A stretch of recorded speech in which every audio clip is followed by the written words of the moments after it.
This episode is sponsored by Scotcoin. Scotland's first and only digital currency. It's peer-to-peer, always available, providing users with low to no fees. This is a crypto with a difference operating in the ethical space. The organisation responsible for Scotcoin is a community interest company. This means they are dedicated to promoting positive change and a fairer Scotland. They incentivise and stimulate local trading initiatives, keep wealth locally, and grow the Scottish economy, encourage and support local businesses, and are an advocate for social enterprise and environmental causes. Just to name a few. More about ethical crypto, head over to scotcoin.com.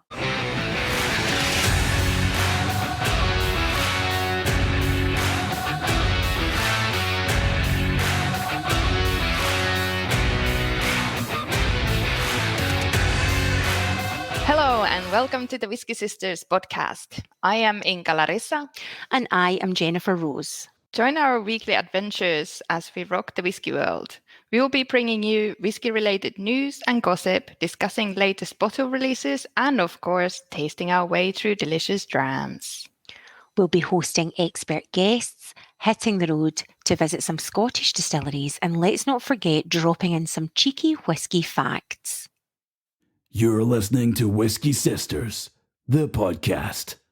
This week we are celebrating Burns Night. Burns Night is celebrated on the 25th of January in the memory of Scotland's national poet, Robert Burns, affectionately named Rabbie. Graeme from Scotland Stories is joining us to tell us some epic tales. He is a travel blogger, writer and storyteller with a mission to share Scotland through incredible stories in history. And we will be sampling Bowmore Aston Martin 10-year-old and Old Pulteney 2006 vintage. But before we do so, let's stick our noses into the latest whisky news. Stick your nose in it. Diageo-owned blended Scotch whisky Johnnie Walker has announced the launch of a global cocktail challenge. The bartenders are asked to share their best creations made with Johnnie Walker Black Label. To enter, bartenders should publish a public Instagram post displaying their creation, detailing the recipe and why Johnnie Walker Black Label is the ideal ingredient they serve. And this post must include the tag at Johnnie Walker and use the campaign hashtags #KeepWalking and #JW Black Label to be considered. And the entries will close at 11:59 p.m. GMT on the 6th of March 2023. And 3 winners will be announced on the 17th of March. And the winners trip will take place in May 2023 and includes a behind-the-scenes distillery tour, a visit to Diageo archives, and constructed tasting of Black Label with Johnnie Walker Master Blender, Dr. Emma Walker, and an invitation to enjoy a range of experiences at the brand home in Edinburgh. Ooh, that's quite a big event then altogether. Yeah, so you probably don't even really have to be a bartender. You could just be one of those Instagram content creators who do loads of recipes. Or Inka, you're the cocktail meister. Are you going to enter? I don't know. Do it. No, lots of people are better than me. I'm not that good. It's such a big deal in the world of, like, if you go to a bar now, there's all these super fancy, almost like kind of science lab-esque cocktails, aren't there? You know, with foam and stuff. Yeah. Oh my God. It's a thing. There's a bar in Milan actually that has all kind of, it's almost like potions and like your magic. Totally, yeah. They come in like funky glasses and boats and shapes and boxes, and there's chewable things and foams and yeah. Yeah. Part of me loves crazy. like all that creative side of things and seeing drinks go out. But the other part of me, when you just want a simple drink and you see somebody order 3 or 4 of them in front of you at the bar, you're just like, oh, it's going to be 20 minutes until that order's made. I know exactly, and I do feel a little bit disappointed, or there's too much flavor. It's like Michelin star food. Sometimes there's just too much. It can be less is more. Yeah. Bowmore Islay single malt Scotch whisky has announced the release of its Lunar New Year range, featuring design packs from one of the world's oldest Scots maturation warehouses exclusively to global travel retail. The 18-year-old Bowmore Lunar New Year is bottled at a strength of 43%, and to unite the combination of Bowmore and the Lunar New Year, the illustrated boxes will focus on reunions and align with what the Lunar New Year symbolises. Lunar New Year encourages celebrations and highlights the importance of connecting with loved ones. Bonding with others. And Bowmore says it offers the experience of coming together and sharing in each other's company over an exceptional drink. The 18-year-old Bowmore Lunar New Year is available exclusively to global travel retail, and travellers can get their hands on a bottle across duty-free stores in China, Korea, Hong Kong, Taiwan, Singapore, Thailand and Malaysia at $145. Actually, we will be sampling Bowmore today, which I bought it from the travel retail. But I think it might be, I'm not sure if it's available now beyond travel. I'm not sure. So it might have started off like that, but now... Yeah, I don't know, but that's where I bought it from, and it's 1 litre bottle. That's always the good thing about travel retail. You get more for your money. That's it. More bang for the buck. Yeah, and the brands can like experiment and offer unique whiskey for like, different things that they wouldn't do. Like it's all kind of similar to what maybe sometimes you can only get it at the distillery, but now you can also get it at travel retails and people collect them. Yeah. So it's like a whole whiskey side hustle we will miss if we're not traveling.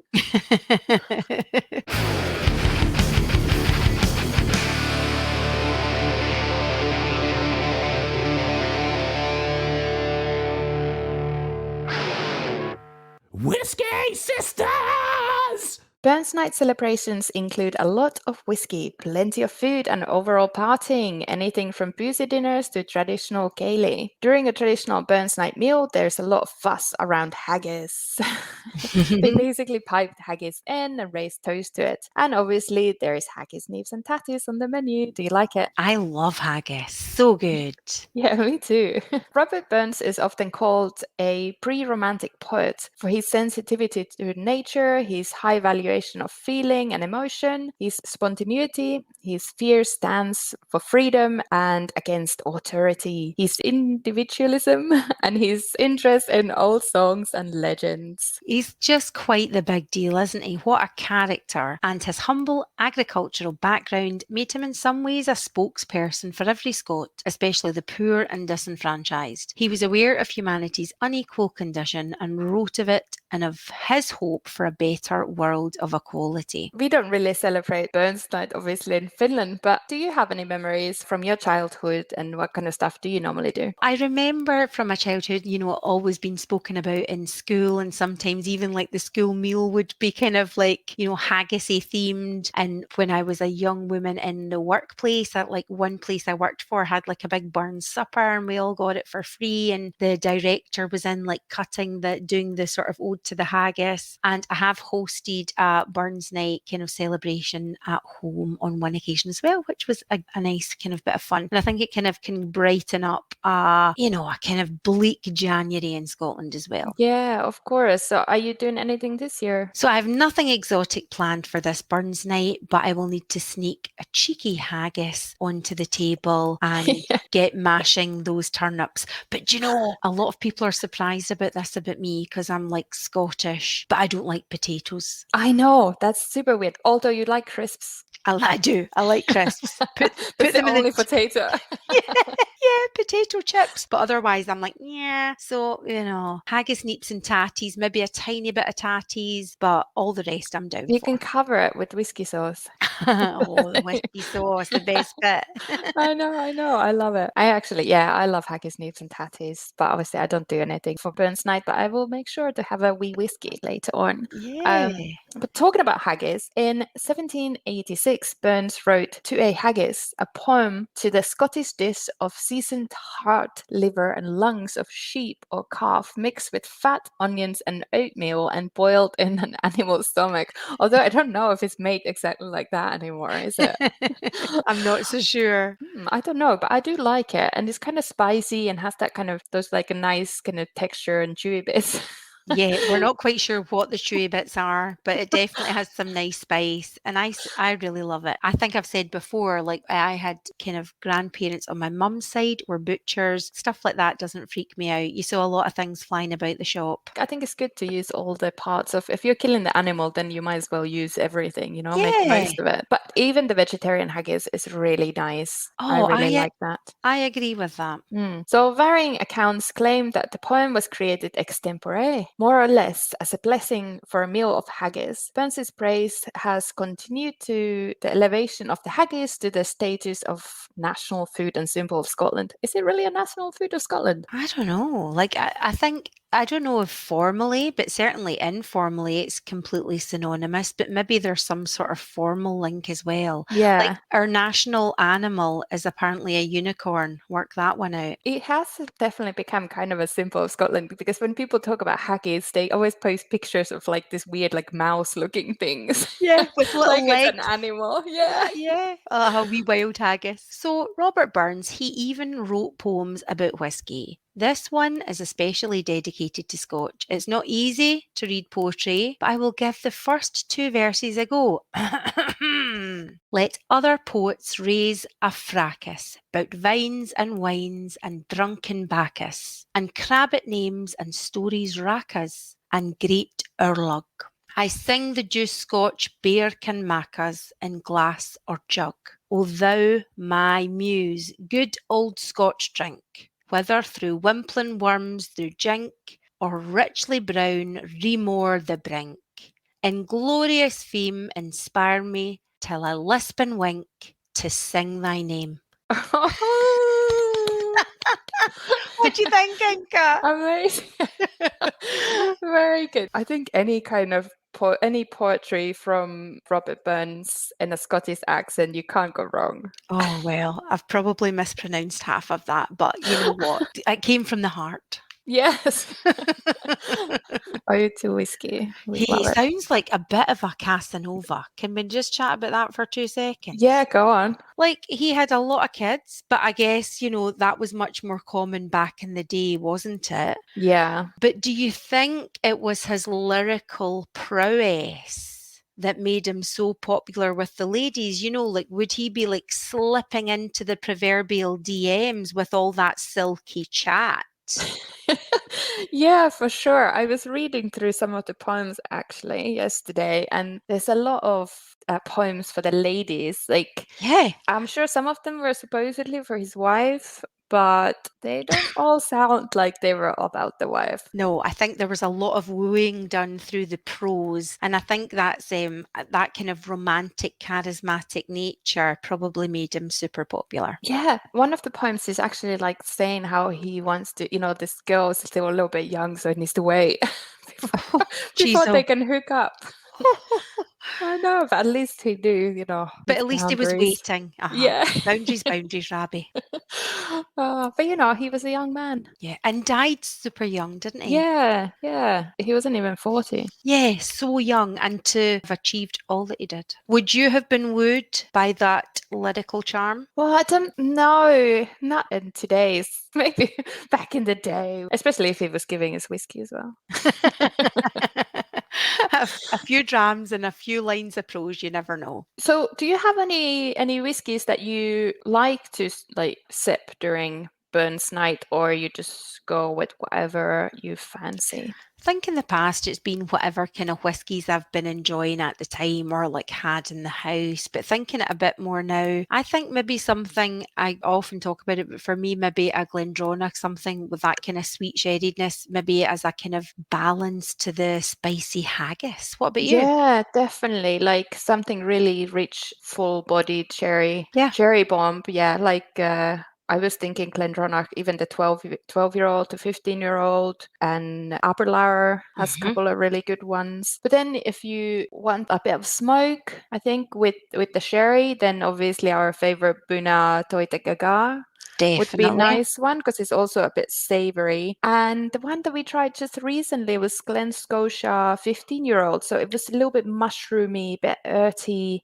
Yeah. So that also works nicely with the spices from the haggis. Very good shout. I think that would be a lovely pairing. Graeme from Scotland Stories. Welcome, Graeme. We love following your travels on Instagram and reading about these interesting stories about Scotland. But before we start our Burns Night celebrations, could you tell us how you ended up doing what you do? Do you have a background in history, or do you just happen to research places that you go along to? First of all, thanks very much for having me. I mean, this all kind of began as a lockdown project. So I've got a history degree, but yeah, it kind of all started as a bit of a way to spend the extra free time I had in 2020. 2020 and try and keep some sanity. Yes, I just started putting up a few popular Scottish legends that were in my head up on Instagram with no expectation, and so embarrassed about it I didn't tell anybody for months and months. Oh. They just sort of grew out of nowhere, really. It sort of took off, and I think lots of people are maybe just stuck in their house or had trips to Scotland cancelled or missing out. They appreciate hearing a bit of stories behind their favourite places or new sites and snippets of history they've never heard before.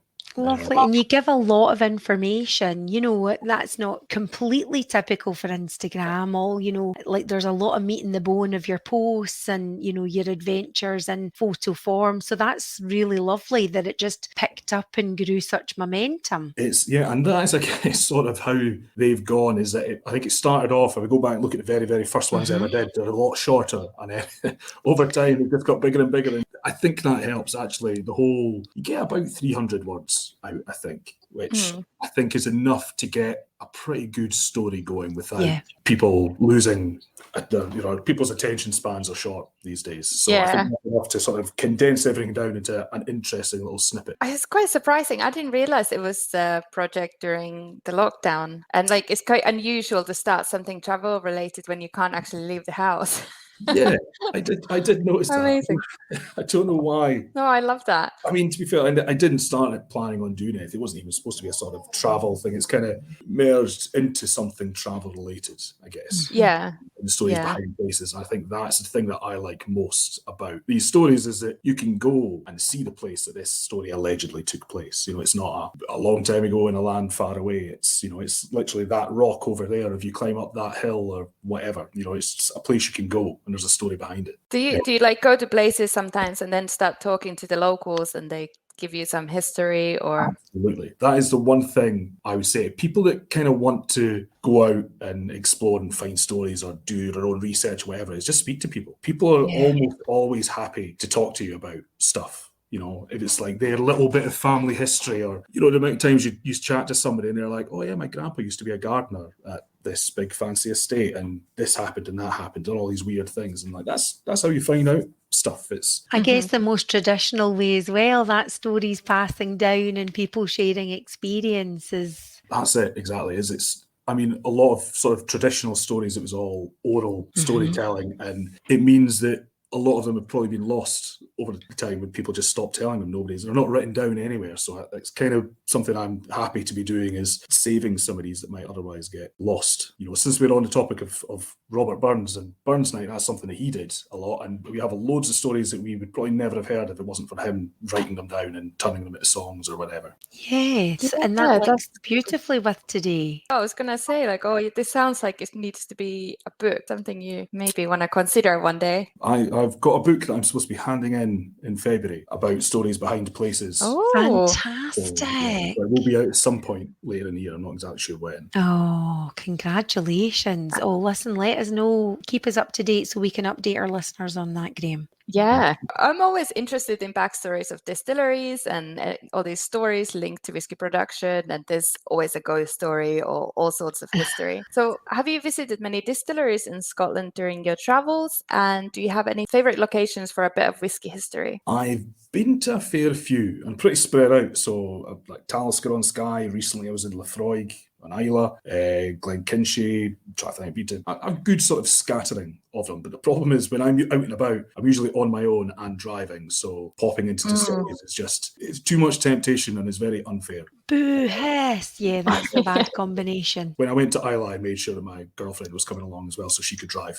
Yeah. I did do the Dramathon a couple of years ago up in Speyside, which I don't know if you've heard of, where runners pick it's at a 10k or a half marathon. That looks so much fun, actually. Yeah, I know. I'm quite tempted by that. I did the 10k. I did the easy in inverted commas. Each distillery that you run past, you get a little miniature, so you get to taste all the different distilleries once you've gone past without having to go in. But as for spots with good whiskey history, there's two that come to mind. One of them's Cardew up in Speyside, and the story of Helen Cummings, who used to outwit the excisemen with her illicit home still by inviting them in. When he came up, she was on the top of the hill, so when they came up, she would invite them in. She always had a apron covered in flour and some buns ready to go in the oven, so she would just be like, oh no, that yeasty smell, yeah, that's just the baking. Would you like some cakes while you're here? And sit them down, get them some food, and then run outside and put up the red flag so that everybody around knew that the excisemen were in town. Such a wise woman. And then it was her daughter that took it on, and it's a very strong sort of female-orientated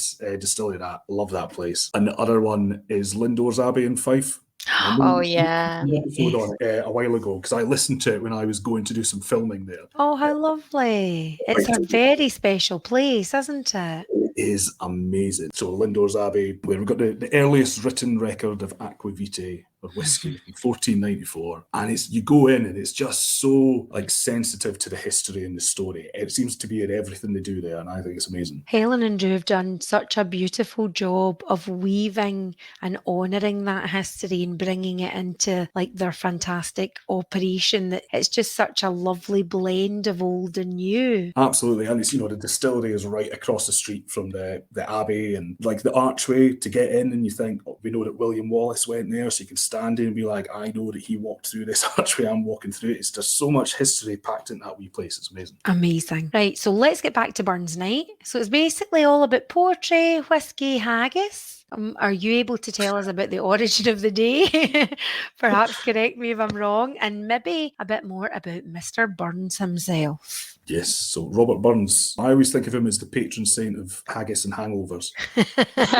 Scotland's national poet. He lived in the 18th century. He died tragically young, the age of 37. But he still managed to write hundreds of poems and songs, mostly in the Scots language. Some that I think most people will have heard at least one of them in passing, even if it's just Auld Lang Syne. Yeah, well, earlier this episode, Jen read a little poem for us, so yes, our listeners will please know. Forgive me, all Burns fans. But that's part of the fun of Burns Night, is reciting some of the poetry, usually quite badly. Not that I am in any way suggesting that was you.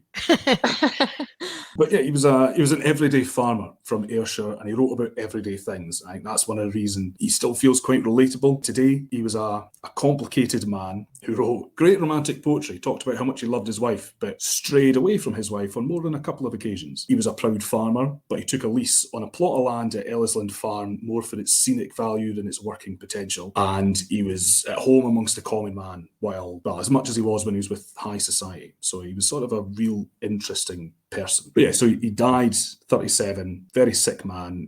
He'd worked hard during his short life, but his family were kind of left with next to nothing. Such a young age. It's amazing. I knew that, but when I hear it again, it just blows my mind, the impact he's had. The things that he did and the amount of stuff he did accomplish. And the amount of places that because if you go across Scotland, there's a lot of old inns and hotels that say Robert Burns stayed here, Robert Burns did this, blah, blah, blah. Like, it's amazing all the places he got to and all the stuff he did. He was a busy boy. He was a very busy boy.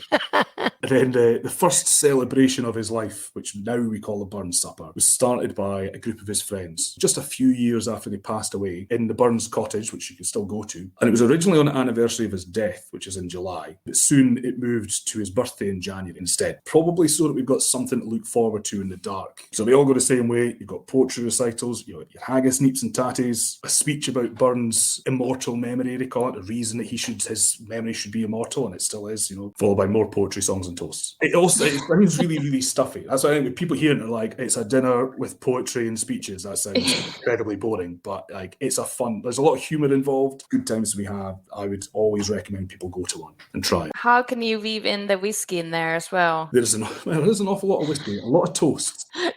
Toast to the haggis. I love the toast to haggis, yeah. Fair fire on his sonsy face. It's such a good... that sort of part of Burns' humour is that it's a big, grand speech about something that's a very bland, it doesn't taste bland, but it's a very, like a pauper's meal, and he's talking about being a sort of feast of the greatest of men. It's a reason that Scots, the earth shakes when they walk and everybody else is falling over. There's not so many sort of whiskey stories related to Burns Night, but there's a lot to do with Robert Burns and his relationship with whiskey. And it pops up in lots of his stories and his songs and things. So it shows that, I always think it's really interesting because it shows how popular whiskey was before most of these sort of famous distilleries appeared.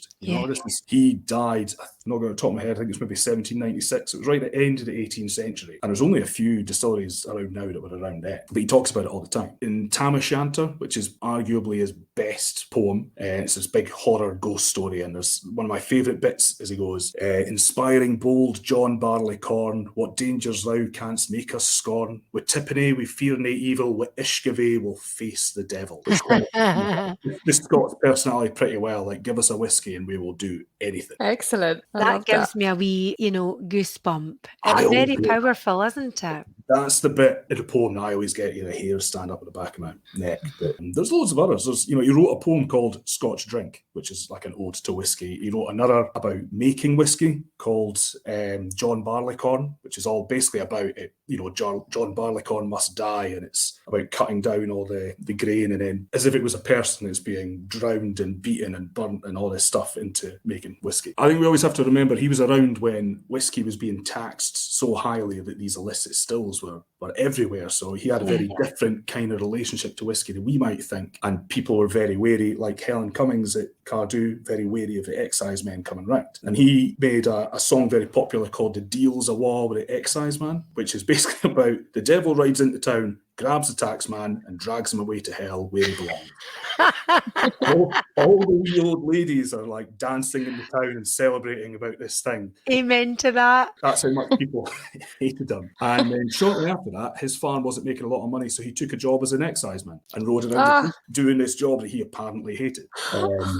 What? So he's a man of contrasts. Yeah. That's brilliant. How do you celebrate Burns Night yourself?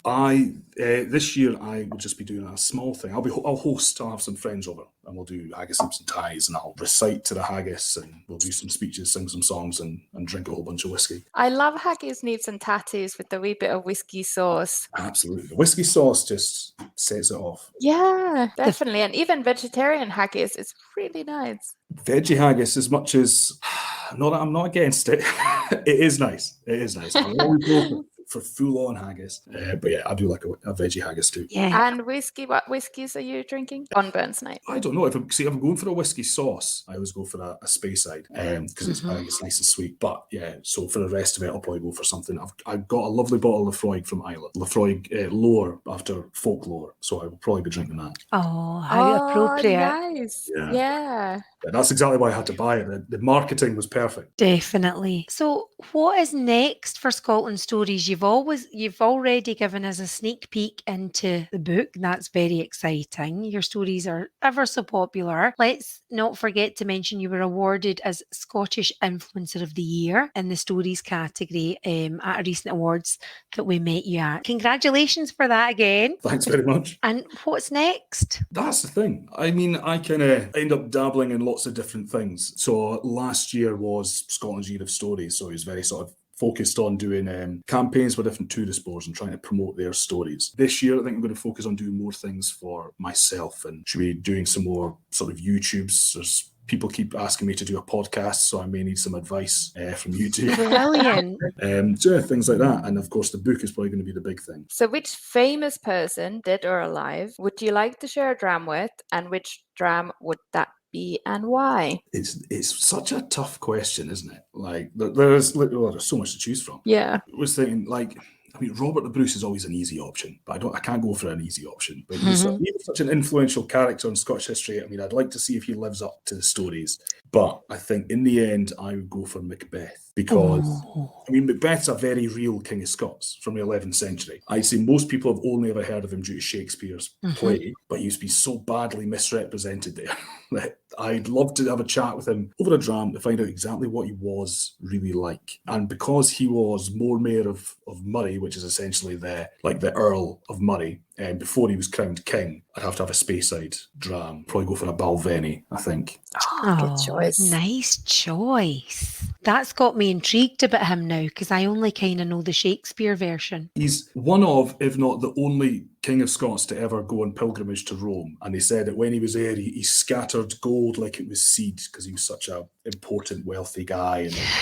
And this whole idea that he was a tyrant and everybody hated him was just not true. He ruled over quite a remarkably peaceful period of Scottish history. And a nice Italian connection for Inka. Yes. Exactly, there you go. I know. I need to look into it more as well. Graeme, we so appreciate you taking the time, to celebrate this, very special Scotsman and whiskey in this occasion. And, particularly with you being so busy. So thank you so very much. And we're really looking forward to see what unfolds for Scotland Stories. Yeah, well, thank you very much for having me on.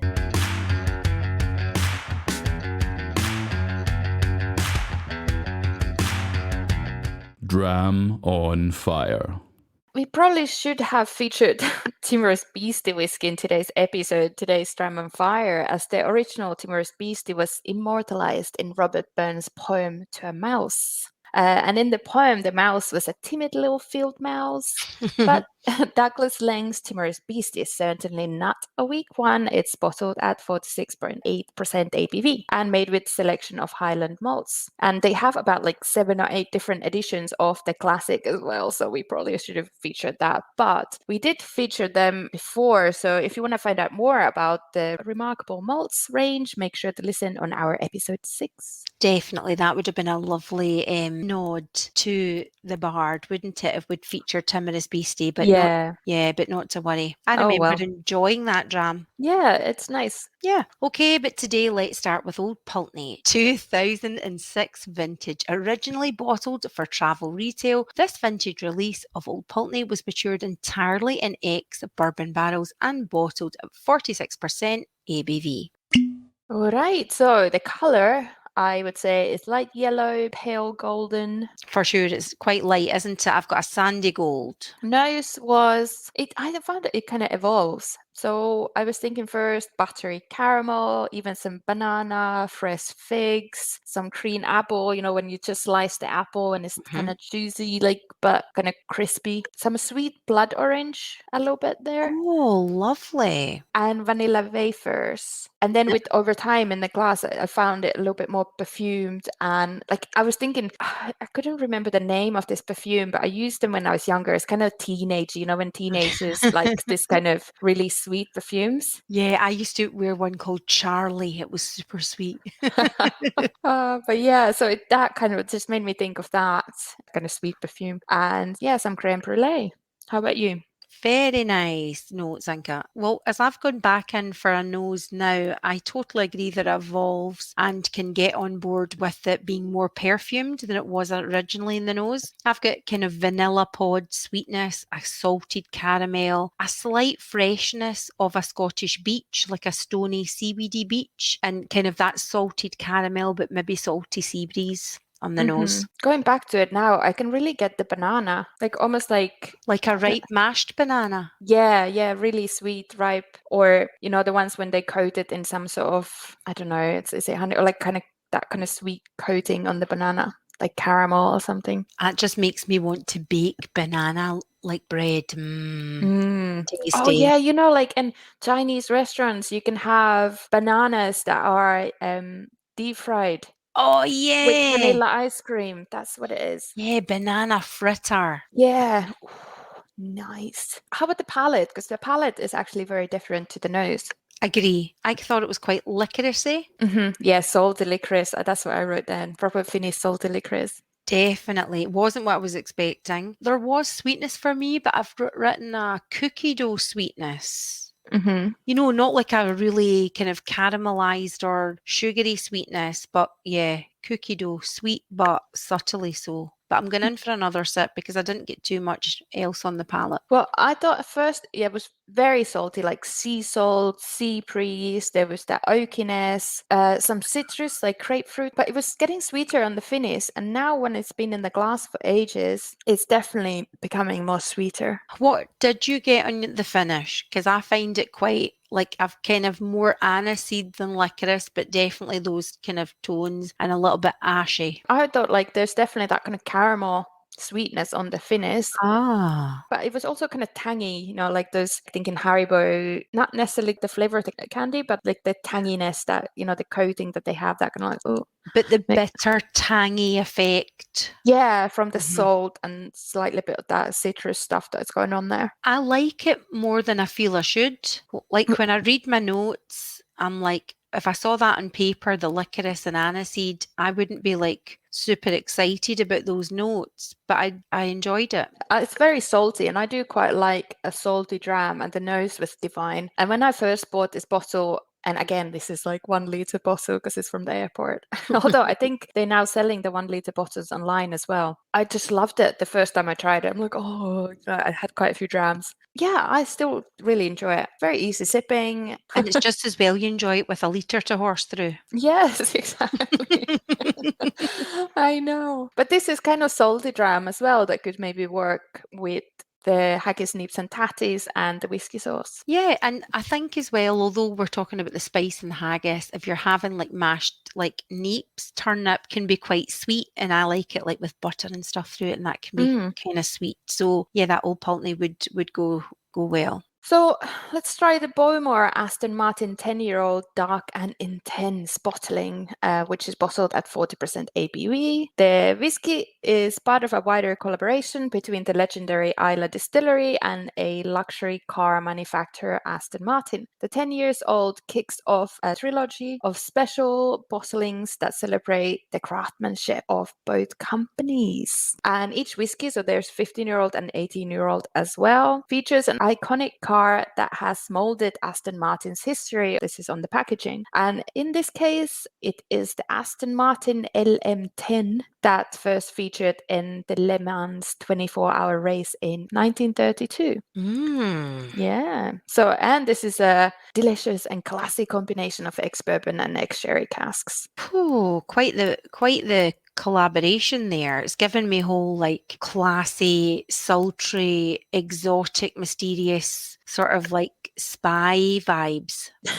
Yeah, definitely. The color was, I would say, dark amber, old gold. Yeah, nice. I've got a kind of rusty caramel. I really like the color. I think it's quite pretty to look at. Very nice. And the nose, how did you find that? Kind of treacly toffee-ish, but also fruity red fruits like cranberry. A slight oaky woodiness, but as I'm going back into the nose, there's other notes that I've not written down and that I'm struggling to describe. I know, exactly. When I was nosing it, I was thinking like leathery gloves, you're smelling your thin leather clothing, and even like kind of tinny smell. For example, the fruits in a tin and when it's empty, so you can get the sweetness, but the tinny still. Smoky roasted nuts that they do sometimes like in Italy outside, the like big nuts. I don't really know what they are, like hazelnuts, maybe? No, they sell them on the street corners and they keep smoking them. It's quite strong smell. Not chestnuts? Oh yeah, chestnuts. Chestnuts, yeah.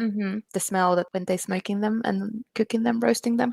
And I was getting orange peel or pink grapefruit peel, when it's all fresh. Yes. But then now when I'm going back to it, it's not. It's giving me different things. I've got an oaky woodiness, as I think I've said, but I think I'm almost getting a kind of varnished wood. Yeah. There's a lot going on in the nose. It's intriguing. And definitely that kind of darker treacle type of thing going on. Dark and intense. It's giving me the mystery vibes on the nose. Espionage. Multiple passports. Yeah. It's called dark and intense. Exactly. I'm getting really carried away with the whole Aston Martin link. Yeah. Oh, driving gloves. Driving gloves, travel suites. Oh, yeah. So a lot going on there, definitely. It's evolving. And the palate? I felt let down on the palate. I thought it was quite a light mouthfeel. At first, I found it really hard to describe, and I've even written nondescript. I was expecting something kind of much richer, but I did get a kind of light panna cotta sweetness with red berries and found it a bit citrusy. I thought like the initial mouthfeel was really nice, like soft, but then it goes away and becomes a bit more watery, I guess. Like it just goes, definitely you're hit with the smoke, although it's not super intense, but it's smoky. I was again thinking those coffee beans coated in dark chocolate. Yep. Because the coffee bean is normally has that kind of smokiness almost. I found it a bit gamey. Game meats? Yeah. Ah, okay. Also loose leaf black tea. Oh, well described. I'm getting a bit more going back in for a sip, and listening to your notes is certainly inspiring. A little bit of kind of barbecue smokiness, so those game meats making me think of that as well. I found the finish reasonably short. I think so, like short to medium-ish. Definitely. And the first time I tried it, I thought it was quite drying. But now, second time, it actually doesn't feel as dry. And it does give me, the finish gives me like warm rye bread vibes. Like, when we tried some of those Gura whiskies with the Finnish whiskey girls. Yeah, very similar. I'm not sure how to describe the finish other than woody smokiness. The kind of burnt ashy wood on a little bit ashy on the tongue. Yeah, I think definitely with air, it opens up a little bit more, and even the nose became a bit more juicy, but I couldn't really put my finger on what kind of juicy fruits I was getting, but it just felt like juicier. Like there was something was a bit happening. I wish they'd made it bottled at a stronger ABV. Yeah, I think that would have helped. Although I do think like now that it's been in the glass, it just needs a bit more time. I find it still quite enjoyable. I think it is an easy sipper. Yeah, both of them. They need just maybe a little bit more time in the glass. Did you have any favorites, or do you think like, oh, I'd maybe not go back to that? It's not like that good, or? Neither are going to make my favourites list if there were such a thing. I loved the nose on the Bowmore. Thought it was like really nice. But I think if I was choosing between the both, the old Pulteney would surprisingly, pip it to the post for me. And I say surprisingly just because I'm so drawn to like, the sherried stuff normally, even the colour of the Bowmore. So that's how it kind of takes me by surprise that I'm picking the old Pulteney. What about you? I like the nose on both. I probably prefer the old Pulteney a little bit more.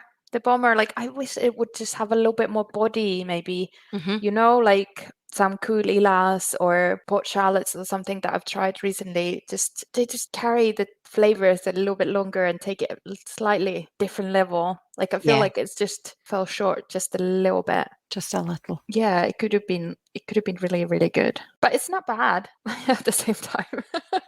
Like there's nice tasting notes and it's easy sipping, easy going. Maybe I'm just saying that because I have a liter of it. Oh, Inka, it was so lovely to see you last week, and it worked out so well timing wise, wasn't it? Because the podcast reached its 1-year anniversary / birthday, and we had great fun, didn't we, in the pot still? Oh, it was good. Yeah, great whiskies were sampled. We even had a cake. Yes, it was a bit over the top, and we kind of enforced it on all the patrons of the pub, didn't we? Everybody was getting a bit of cake. Yeah, but it's nice because it's quite a small pub. I think only like a handful of people said no to cake. So cake and whiskey, that's a thing. Yeah, what's not to love? No, so that was great fun. And it was lovely to see some familiar faces and to make some new whiskey pals. There was people going home with Whisky Sisters stickers on their mobile phones and things. Yeah. Whisky Sisters Whisky Fact. Okay, you may have heard about the Headless Horseman of Bowmore. The story goes that Isla Crofter Lachlan Ban was returning home one dark and stormy night when he saw the ghostly silhouette of a headless horseman galloping away from his house. Despite lacking a head, the horseman was clearly a convivial type. He appeared to have left Lachlan an open bottle of Bowmore. When Lachlan walked in, the bottle stood open on the table and the fire had gone out. Thoroughly terrified, he didn't fancy keeping the ghost gift, so threw it away. What's all that about? I know. If you were scared and shocked, you should drink just, the whiskey. Yeah, chuck it. Not chuck it, like plug it. What is the word? Chuck it back. Yeah, chuck it back. Don't throw it away. No way. But have you heard the real story, the more logical one? Apparently, Lachlan's... You say Lachlan was better. Lachlan? No, I was quite impressed with that. I really love it. Yeah. So apparently Lachlan's brother had later told him that he had paid him a visit that night during a dreadful storm. The wind had forced the door open and blown out the fire. The brother had then brought a bottle of Bowmore to share with his brother, but couldn't wait for too long because it took ages for Lachlan to get home. So he took a quick dram and rode home with his cloak pulled tight over his head to keep out the rain. The poor brother, that's super generous of him, isn't it? I know. And then apparently also Lachlan had gone around town telling about this headless horseman. So when he later on, like a week later, found out from his brother what had actually happened, so he didn't want to tell anyone because he was too embarrassed. Just stick with the headless horseman, like just go with that. Stick with it. Nothing to see here, people. This episode was sponsored by Scotcoin, Scotland's first and only digital currency. To see how you can get involved, head over to their website, scotcoin.com, or go to their Instagram at scotcoin_official. That's plenty. Thank you for joining us in our Burns celebrations. Whether you're having a celebration of your own for Robert Burns' poetry and life or not, we hope you're having an amazing week and super appreciate your support as always. Make sure to subscribe and download and all that jazz. All that jazz is so important to us, isn't it? Like we Yeah. need it. We need it.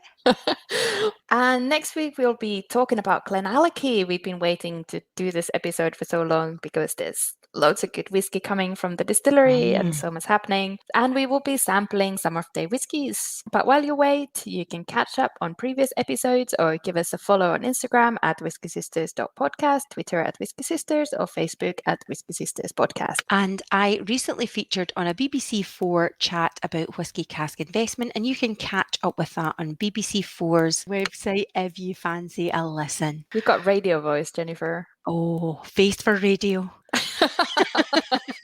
Oh, they even posted a picture of you. Have a good week, listeners. Have a good week, Inka. See you next time. See you next time and have a great Burns night. May your glass be full And your dram on fire.